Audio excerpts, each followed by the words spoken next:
This is the next part of my tutorial. This is going to be related to the comma farming aspect of the tool. Comma farming is slightly more complicated than the account creation, but it really isn't at the same time. It's quite easy, it's quite simple to use. So there's two options here. When you go on general first, make sure you choose the comma farming option. Now we have a bunch of accounts here already. We have a bunch of aged accounts. Let me just kind of make this a bit smaller so you don't see my password. Give me 1 second, guys. So there's a bunch of aged accounts, and I do have my password.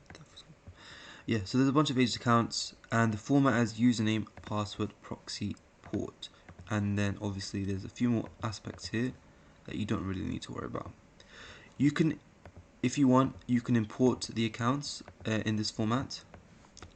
So you can import already created accounts.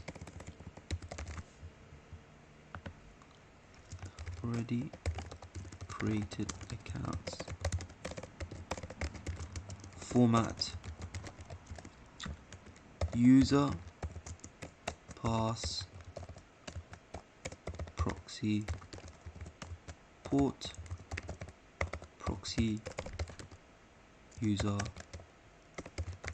and then proxy pass. So this is the format of the email passwords and everything, and essentially you have to import it using a CSV import or text import in this format using CSV or text. Okay, and once you've done that, you can start having the accounts running. However, if you've used the account creator to create the accounts, you can actually automatically move the accounts from here, from the success tab to the aged accounts tab. Okay, if you've created the accounts, create accounts using the account creator, you can automatically move.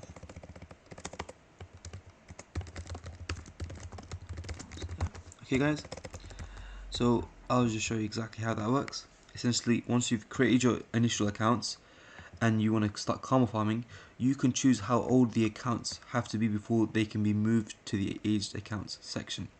And what happens with that is it kind of allows you to essentially move the accounts from one section, which is the new section, success section, to the aged account sections, and this allows you to age your accounts before you actually start running them. Usually what I do, I let it age for 20 days before I put it in here, because you want to actually make sure that the accounts are running first and they're not shadow banned or anything, and also that the accounts they're aged enough for any kind of automation to start happening, because you don't want new accounts, you don't want to start posting on new accounts, they just get banned instantly.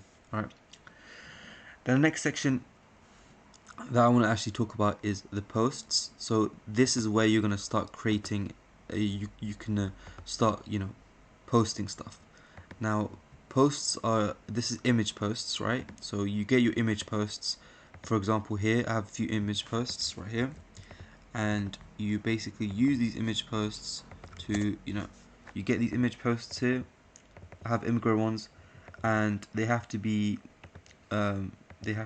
be .png, .img kind of posts. I don't think I have any more. I've used up all my posts, but let's say you have like an image post of I don't know, something like this.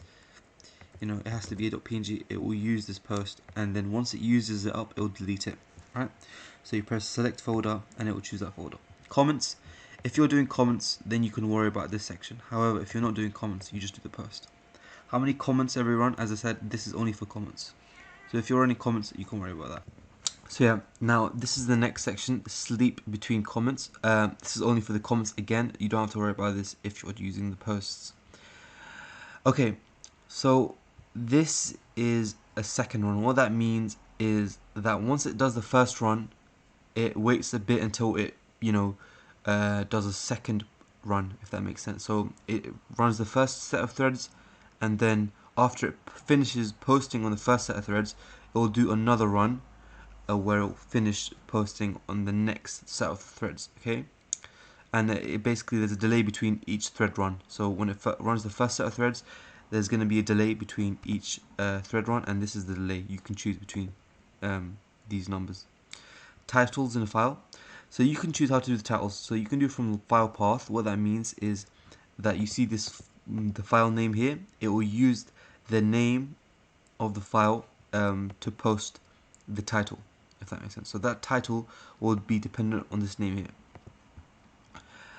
Or you can do from lines in a text file, and what that means is if you have a text file and you have, for example, a bunch of titles, you can have a bunch of titles and it will kind of use randomly which one. It will randomly use some names from here. And there's a reason why I did free comma for you. I'm going to get to that right now. Now this is cool. So you can choose which subreddit to post in. I suggest posting here because this is where you can gain a lot of karma for free and your accounts will not get banned. I've used this for ages now and it's very effective. So free karma for you, and use these kind of titles. Give me karma please, something like that. You can play around with it. Some subreddits make you you have to post an image. Sometimes you don't have to. If you don't want to post an image, you can press yes, post, and if you do want to post it, then you just keep it on.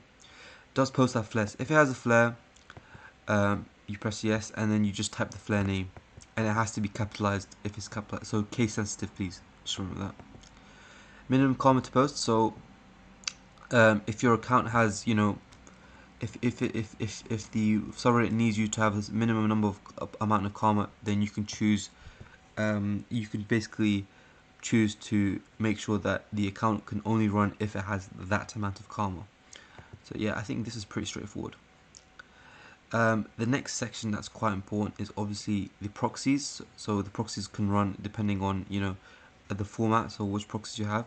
But another thing it's very important to know is if you go in general, what I suggest is I kind of suggest this kind of workflow. Check karma beforehand, and before you run the karma farmer, check if any of the accounts are shadow banned first, and then if they're not, you can run the karma farmer and it'll start farming karma. Now, if you want to completely automate this process, the karma farmer, I suggest using the scheduler module. Now, the scheduler allows you to completely automate everything, the account creation, pretty much everything. Okay, the way it works is you click on scheduler, you call your scheduler, you schedule a task. So, for example, karma farming. You click input data. You click on this red button. You input data, and essentially, yeah, you open up the bot again, the same bot. You open it up, and you choose karma farming, and you choose all your settings. And once you've chosen your settings, you press OK. So yeah, you go here, you obviously make sure you have to basically restart all of this. But yeah, once you've chosen your settings, press OK. Let me press cancel here, and then you schedule it. You can run between interval. You can start every hour. You can start every day at specific times of the day. You can start every week. This completely automates your karma farming. And once you've done that, you press save and close, and then it will come here and then it will show you when it's going to run. It gives you the logs and everything. It's quite cool. So yeah, that's basically the karma farmer there for you guys.